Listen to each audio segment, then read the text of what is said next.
અને જ્યારે અર્બન ડેવલપમેન્ટની લહેર ચાલશે અને આ બધા જ વિસ્તારોના રંગરૂપ બદલાઈ જશે. Walkway, tree plantation, benches, entertainment street, આ બધું જ મળશે મહેસાણાને. મહેસાણા શહેરમાં પરિવર્તનના આ નવા યુગમાં મહેસાણા કોર્પોરેશન પહેલા દિવસથી એક્શન મોડમાં છે અને રાધનપુર અને મોઢેરા આઇકોનિક રોડ પર દબાણ હટાવાયા. સ્વચ્છતા અભિયાન હાથ ધરાયું. તોરણવાળી માતા ચોક, સ્વર્ણિમ સર્કલ, મહાનુભાવોના સ્ટેચ્યુ, આ બધું આવરીને સ્પેસ મેકિંગ પ્રોજેક્ટ્સ હાથ ધર્યા છે. આ રસ્તાઓ પર બેન્ચ, લાઇટ પોલ અને લેન્ડસ્કેપિંગથી બ્યુટિફિકેશન થઈ રહ્યું છે.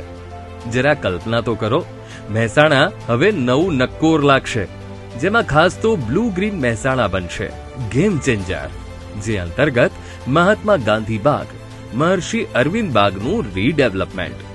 લાખવડ અને રામોસણા ખાતે બનશે નવા બગીચા. કુલ 7 તળાવોના બ્યુટિફિકેશન કરાશે. ખારી નદીના સમાંતર રોડ અને કાયાકલ્પ થશે.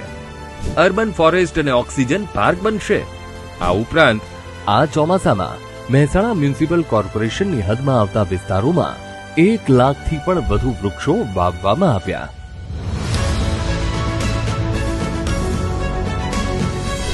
સસ્ટેનેબલ લિવિંગ તરફ આગળ વધતા ભારત દેશમાં